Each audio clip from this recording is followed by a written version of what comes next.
Bonjour à tous, Valentin Franc avec vous pour ce point de marché du mercredi 12, 21 pardon, juin 2017. Alors, on va commencer par l'avertissement égale ce risque. Trader Forex et au CFD implique un niveau de risque élevé et ne peut être approprié car vous pouvez subir des pertes super votre dépôt. Daily FX décline toute responsabilité pour les erreurs, inexactitudes, omissions et ne garantit pas l'exactitude ou le caractère complet des informations contenues dans cette documentation. Alors, le résumé de la séance américaine et asiatique, globalement, les marchés des actions a été dans le rouge et a continué par la séance asiatique, affecté par le repli du pétrole qui a encore baissé. Euh, pour savoir, hein, le pétrole s'est déprécié de plus de 20% depuis son précédent pic il y a un mois. Donc bah, ça fait une belle chute du pétrole et c'est les secteurs des énergies, hein, qui pénalisent tous les indices boursiers mondiaux, hein, le Dow Jones, le S&P, les indices asiatiques, c'est l'indice australien et en particulier surtout en Europe avec l'indice CAC 40 qui a une pondération d'environ 10% d'exposition au pétrole. Alors bonjour François. Donc du coup on a on va dire, je dirais aversion pour le risque, en tout cas le marché qui se détourne du marché des actions, étant donné que le pétrole est en repli au bénéfice du yen et du gold comme on peut l'apercevoir. Le calendrier économique, donc on a eu la BOJ qui s'est exprimée tout à l'heure avec les minutes, concrètement statu quo, hein, on continue la politique monétaire extrêmement généreuse. On aura cet après-midi des stocks de pétrole brut, donc qui seront quelque chose vraiment d'important pour le marché aujourd'hui, d'autant plus plus que d'habitude, étant donné qu'on a ce repli plus de 20% et que les yeux sont rivés sur le pétrole, actuellement près des 43 dollars, il pourrait descendre maintenant jusqu'à 40. Voilà. Décision en matière des taux de la Banque centrale de la Nouvelle-Zélande à 23 heures, statu quo attendu, et voilà, tout simplement. Alors, on regarde ici le marché des actions, vous voyez, on est dans le rouge globalement. Donc le marché des actions s'étend d'ici du Nasdaq à tout en haut. Donc on a un marché des actions dans le rouge, le CAC, le DAX, l'Eurostoxx ouvre dans le rouge. Alors là, euh, le CAC a une exposition importante du pétrole. Je pense qu'il peut revenir tester les 5002 dans les prochaines séances si le pétrole continue de se replier. Voilà. Donc l'objectif d'hier n'a pas été atteint, donc il était à 5342, l'objectif de swing était à 5373, donc voilà, scénario annulé, hein, pour hier. Euh, voilà, tout simplement, il n'a pas été atteint, c'est dommage, en plus 2 points, donc c'est pas grand chose, mais bon, c'est 3 points, ça fait partie du jeu. Donc voilà, baisse, CAC, ça va descendre jusqu'à 5002 a priori. Si ce n'est pas aujourd'hui, ça sera fait demain. Et j'espère que le CAC trouvera un niveau de support sur ce niveau de prix-là. Nous verrons bien. Le DAX, repli, niveau de support à 12 707 points. Un niveau de support intéressant sur les 12 615. Et à terme, les 12 500. Alors je vous rappelle que les indices européens, enfin tous les indices arrive dans une période de faible volume, étant donné que les institutionnels vont peu à peu partir en vacances, donc ils seront fermés, il n'y aura pas de service de trading, et donc il n'y aura pas vraiment de tendance. Et de manière statistique, on constate que le mois de juillet, août, septembre, donc juillet, août, ça consolide, septembre, on a un pullback, on a un pullback effet, et qui donne la tendance jusqu'à mai prochain. Voilà, donc on va attendre cette période qui normalement sera synonyme de consolidation pendant 3 mois. Donc je pense que faut pas se précipiter pour trouver des bons points d'entrée. 12 700 c'est un bon niveau de support, mais honnêtement dans ces 3 mois, pour une stratégie de moyen long terme, on peut, je pense, attendre un retour sur les 12 500. Voilà. En tout cas, on aura plus de précision en fin juillet, début août. L'Eurostoxx, donc il teste les 3528 points, qui est un niveau de support important. Maintenant, les 3500 points sur l'Eurostoxx correspondent aux 5002 sur le CAC. Donc si on dit que le CAC va venir à 5002, l'Eurostoxx viendra à 3500. Je vous rappelle que le total est la deuxième, troisième, enfin dans le top 5 des plus grosses capitalisations boursières de l'Eurostoxx. Donc forcément elle a un point important, surtout que Total, alors c'est Alors je ne me souviens plus du ticker. C'est FPI me semble. Voilà, FPP. Alors on regarde total. Alors non, c'est pas FPP.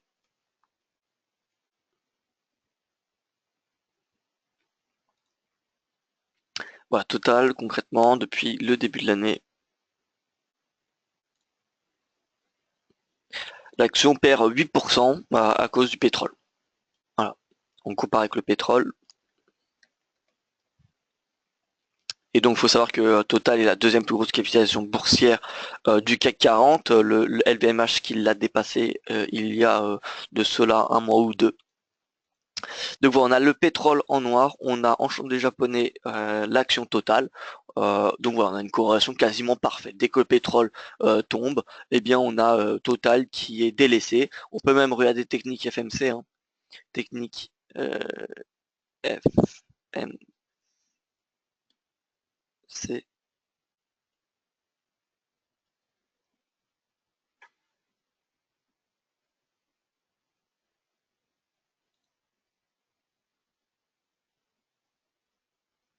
Alors,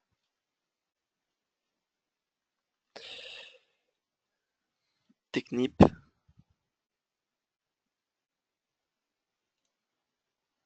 Alors, je ne sais pas pourquoi ça ne marche pas. Là, voilà. Une petite latence. Alors, technique FMC en rouge. Voilà, donc une autre action parapétrolière, hein, qui fait partie du secteur de l'énergie et qui s'est récemment, Technip qui s'est récemment fusionné avec FMC, enfin il y a un an il me semble. Donc, enfin c'était cette date-là, vous voyez l'action qui commence à coter le 17 janvier, donc c'est au début de l'année. Voilà, donc Technip FMC, Total, ça recule, le secteur de l'énergie recule à cause du pétrole. Il faut savoir que toutes les actions de l'énergie et liées au pétrole, c'est les actions qui affichent les moins bonnes performances, si on doit faire une moyenne, depuis le début de l'année sur les places boursières, que ce soit outre-Atlantique ou en Europe. C'est le secteur de l'énergie qui fait la moins bonne performance. Voilà, donc c'était juste pour vous illustrer un petit peu ce repli du CAC, à quoi il est dû, ce repli des, euh, des actions, des places boursières. On peut même regarder ExxonMobil, hein, qui est la première capitalisation boursière pour le secteur de l'énergie. Donc ExxonMobil qui est voilà, ici, on a un repli de ExxonMobil aux États-Unis, voilà, à cause du pétrole. Bref. Vous l'aurez compris, le pétrole qui pèse sur le marché des actions, et étant donné que le CAC a une pondération, a une composition importante d'entreprises pétrolière, eh bien il est directement impacté, plus que le DAX ou l'Eurostoxx. Donc l'Eurostoxx, je pense qu'il peut revenir, faudra être patient, hein, on va pas se précipiter, mais je pense qu'il peut revenir tester les 3500, et en cas de repli sur les 3500, je pense que ça pourrait être un bon prix d'entrée si on a une divergence haussière, etc., etc.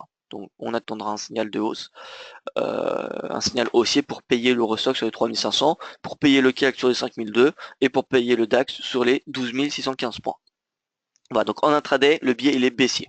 Surtout qu'on a des stocks de pétrole. Alors, stocks de pétrole en plus qui sont attendus aujourd'hui de façon... Alors, stock d'essence qui sont attendus en restockage. Stock de pétrole brut attendu en déstockage de 1,2 million de barils. Donc ce qui est moins que la semaine précédente. Donc, on verra. Il n'y a pas de corrélation vraiment entre ce que le marché attend et la réelle publication. C'est en tout cas ce que j'ai essayé de mesurer d'un point de vue statistique. Et c'est pas parce qu'il y a un chiffre négatif qu'il y aura un chiffre négatif, enfin il y aura un déstockage qui sera publié. Il n'y a pas vraiment de corrélation. Il y a 50% de chance que la publication soit en restockage ou déstockage. Voilà. Mais en tout cas, le marché s'attend à un déstockage. Donc pour que le marché paye le pétrole, faudrait qu'il y ait un déstockage plus important que ces 1,2 million. Voilà, donc affaire à suivre. Nous verrons bien. En tout cas, ça risque d'être assez volatile sur les marchés boursiers cet après-midi lors des stocks de pétrole. Alors on va concrètement la stratégie du jour, hein, c'est le gold de yen. Donc le gold, on est à 1245,90 $. Là, l'objectif, c'est de venir chercher les 1250, pardon. Je ne sais pas si on a fait le point bas. Honnêtement, je ne sais pas. En tout cas, on a une divergence haussière en H1 et le gold qui est soutenu par justement hein, le marché qui délaisse le marché des actions, et on voit le yen progresser, on voit le gold progresser, et donc voilà, c'est au bénéfice des valeurs refuges. Donc le gold va chercher les 1248, 1250 dans les prochaines séances. Voilà, c'est le même objectif que hier. Donc on passe sur le forex, on fait un tour rapide des paires majeures, l'euro-dollar qui comment dire, qui consolide entre les 1,1277 et 1,11. Voilà, donc on a une zone de 170 pips, 180 pips de range trading. J'estime qu'après l'intéressant sur l'euro dollar serait les 1,11, donc ce niveau de prix là, le plus bas. En cas de cassure de ce plus bas, nous irons chercher les 1,10. On attendra le retour sur 1,10 pour payer l'euro dollar, pour payer l'euro. Donc voilà, le dollar qui est pour le moment légèrement soutenu par les propos des gouverneurs des Fed, hein, des différentes Fed qui sont de plus en plus hawkish, en tout cas qui n'affichent pas d'hésitation quant à une troisième hausse des taux ou quant à la fin du cycle d'hausse des taux de la Fed. Donc voilà, a priori, il devrait avoir une hausse des taux en décembre, soutenue par le taux d'emploi qui devrait soutenir l'inflation et donc effacer ces inquiétudes du marché. Voilà. Donc le taux de chômage qui est de 4,3% aux États-Unis, qui diminue de plus en plus, qui devrait faire remonter les salaires et l'inflation. Bref, donc le DXY, vous voyez, qui rebondit, donc l'euro qui est sous pression. Donc l'euro, c'est pas une devise qu'on va essayer de payer à court terme. Voilà, à court terme, c'est en repli. Donc on va attendre qu'il y ait un rebond de l'euro et donc une baisse du dollar US pour repayer la monnaie unique. On regarde un petit peu les paires en AUD, donc AUD USD. AUD USD c'est baissier. C'est baissier. On regarde le sentiment. Alors, il suggère qu'il devrait continuer à augmenter, tout simplement parce que le nombre de traders à l'achat est 16,3% plus faible que la semaine dernière, et que les positions vendeuses sont 4,1% plus élevées que la semaine dernière. Alors, il a été actualisé à 2 heures, donc on rajoute 6, ça fait... Il a été actualisé à 7h17. Voilà. Donc il y a 1 heure. Donc a priori, le sentiment, il est haussier. On va essayer de chercher un niveau de support pour rentrer à l'achat. Alors l'idéal, honnêtement, ça serait que le cours revienne à 0,75. Je ne sais pas s'il va revenir. En tout cas, j'attendrai que moi je vais surveiller le RSI journalier. Dès qu'on aura un rebond sur 50, ouais, c'est ce type de scénario que j'attends. Eh bien, on pourra repayer, pourquoi pas l'AUD. En tout cas, si on veut pas acheter l'AUD, on a le NZD qui est un peu plus intéressant. Vous voyez qui par rapport au NZD, donc on va se mettre en year to date. On va comparer AUD et NZD.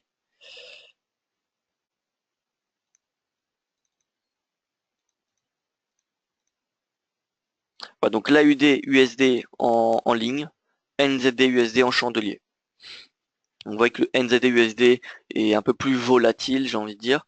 Depuis l'année, il affiche une meilleure performance, un petit peu mieux.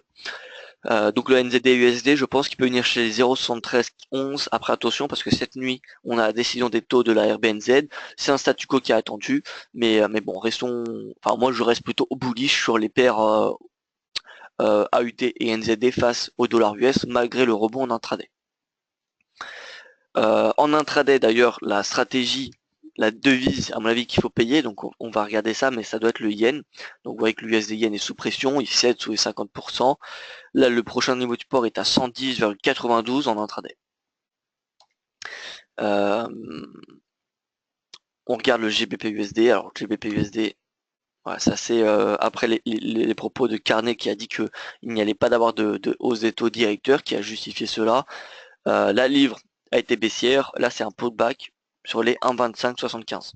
1,2575, 1,2550, voilà, c'est l'objectif baissier sur le GBP. Alors bonjour François, bonjour Jean-Yves. Euh, donc on va essayer de croiser les paires. Donc on sait que le yen est haussier. Alors on va regarder NZD yen. NZD yen. Voilà, donc le yen a priori c'est la devise la plus forte du jour. AUD yen.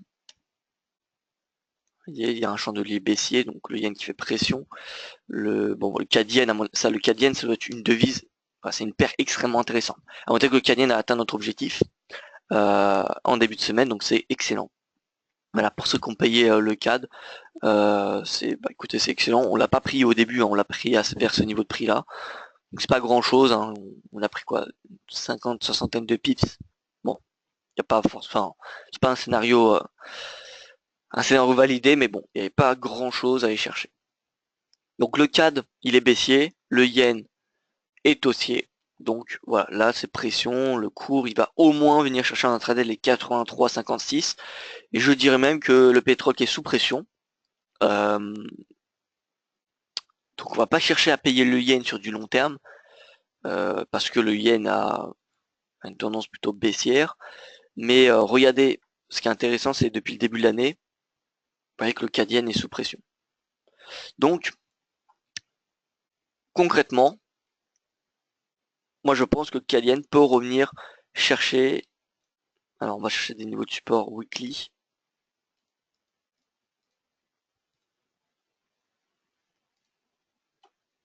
Voilà, on va aller chercher ce niveau de prix. Donc là on a quand même une configuration un peu plus importante. Donc ça a été atteint. On peut l'effacer. Donc 82,77, c'est l'objectif baissier du CAD yen. En intraday, ce sera 83,57. Donc là, il y a 15 pips. C'est pas très intéressant enfin, après, c'est à vous de voir, mais concrètement, on a un premier niveau du support à 83,57. Mais sinon, l'objectif est à 82,77. Tout simplement. Donc short jusqu'à 82,77 sur le CAD yen. On short tout simplement le pétrole et on achète le yen. Maintenant, si on devait avoir une tendance un peu plus, voilà, qui réside, où on veut pas s'exposer sur le pétrole, je dirais donc on a l'euro qui se short à court terme. Et alors on va comparer un petit peu donc euro GBP daily. Donc l'euro GBP, comme vous pouvez le voir, il est bullish. Donc là, le livre qui se short, hein.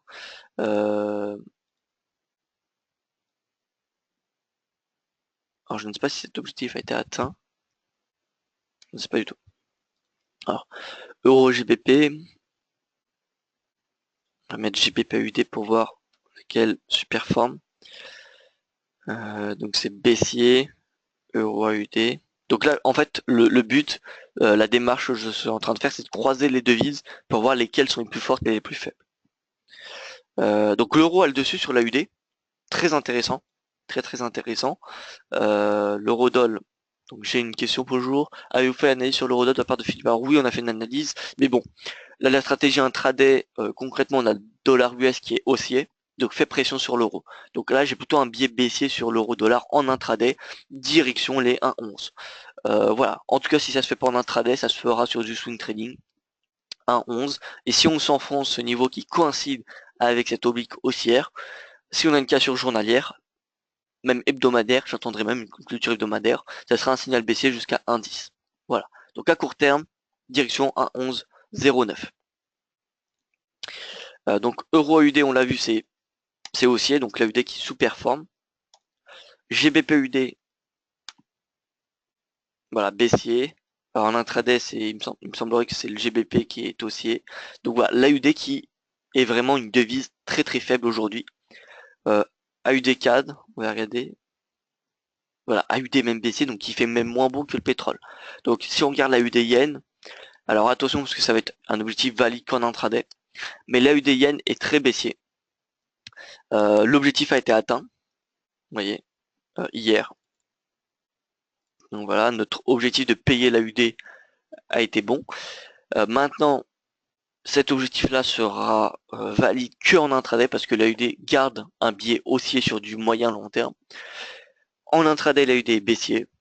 Et donc, c'est un pullback, je dirais. Alors là, on est sur un bon niveau de support. Honnêtement, il n'y a plus rien à faire sur l'AUD yen. Voilà, donc on va se concentrer que du CAD yen. CAD yen, voilà, on va viser les 82,77. L'euro yen, tant que le dollar est haussier. tant que le dollar US est haussier, l'euro yen sera sous pression, donc l'euro yen direction les 123,57. Donc là il y a 20 pips à shorter sur de l'intraday. Voilà, ensuite il n'y a pas grand, enfin, honnêtement je ne vois pas ce que je ferais de mieux sur le forex aujourd'hui. Donc short euro yen, short CAD yen sur de l'intraday. Alors gold, me demande François. Alors le gold, moi mon billet il est haussier depuis hier, direction 148 et 150 $. Voilà, le pétrole qui pèse sur le marché des indices comme on peut le constater ici, et donc soutient les valeurs refuges, le yen. Vous voyez, le yen et le gold. Voilà, donc on va se contenter de suivre ce qui se passe, et on va payer le gold. Donc depuis hier, hein, quand le cours était vers ce niveau de prix, c'était un signal d'achat pour viser les 1248, 1250 sur du court terme. Voilà, donc aujourd'hui le marché semble être en mode risk off avant les stocks de pétrole. En plus les stocks de pétrole pourraient influencer, enfin devraient influencer les cours, et se pourrait que se fasse pression encore plus sur le pétrole et donc sur le marché des indices. Surtout qu'aujourd'hui on n'a pas d'annonce importante. On n'a pas d'annonce importante, regardez, on enlève les faibles. On n'a pas d'annonce importante qui pourrait redonner de l'appétit pour le risque. Donc concrètement, on devrait avoir cet environnement du marché jusqu'au stock de pétrole. Après, soit les stocks de pétrole sont bons, il y a un déstockage important, et donc le pétrole se reprend, et donc les marchés des indices reviendront sur leur prix d'ouverture d'hier. Maintenant, si on a un restockage aux États-Unis, ça fera pression et ça accentuera la baisse des marchés des indices, et ça soutiendra le gold et le yen. L'USD4, alors oui c'est vrai, j'oublie l'USD4, j'ai pas l'habitude, enfin honnêtement l'USD4 c'est pas une paire que je regarde beaucoup, étant donné que c'est deux devises qui sont plutôt orientées à la baisse. Alors l'USD qui est haussier depuis hier, enfin depuis le début de semaine, le CAD qui est baissier, qui donc soutient l'USD CAD. Alors la résistance elle est à 1,3299, donc 1,33 concrètement, donc là on a une première zone de prise de bénéfice à 1,33. Si on a une cassure au-dessus d'un 33, une cassure journalière, on ira chercher les 1,34. Voilà, mais allons-y petit à petit, parce qu'une hausse de l'USD CAD, c'est soit une baisse, enfin pour que l'USD CAD vienne à 1,34, c'est soit que le pétrole revient à 40 $, ou soit que l'USD remonte. Et l'USD devra remonter au moins à 98,5 pour que l'USD CAD vienne à 1,34. Voilà, donc ça c'est les deux scénarios possibles pour que l'USD CAD remonte durablement. Soit une hausse du dollar US, soit une baisse du pétrole. Voilà, donc l'USD CAD c'est bullish tant que le pétrole est baissier. Voilà, donc là le cours est à 1,3293, donc il n'y a pas de groupe. Voilà, 1,33, 1,3322. Voilà, donc 1,3322 c'est un objectif haussier. Donc il y a 1,3322, si je calcule bien, il y a 28 pips à aller chercher. On va noter ça. Voilà, 1,33, 23, 8. Voilà. Ça, c'est l'objectif haussier. Donc voilà, concrètement, la stratégie, hein, on paye le yen, on vend le CAD, on vend l'euro uniquement en intraday, on vend l'AUD uniquement en intraday, on paye le gold. Et voilà, tout simplement. Voilà, moi je n'ai plus rien à rajouter, ce point de marché est assez rapide, étant donné qu'il n'y a pas beaucoup d'annonces importantes. Faut comprendre que c'est le pétrole qui pèse sur toutes les places mondiales, qui crée de l'aversion pour le risque et qui soutient donc le Longzor, le yen. Voilà. Je vois qu'il n'y a plus de questions. Je vais donc vous donner rendez-vous sur le site dailyfx.fr pour les analyses, pour les stratégies en intraday. Merci à vous pour votre attention et excellente journée à vous tous, et à demain, même heure, pour un nouveau point de marché.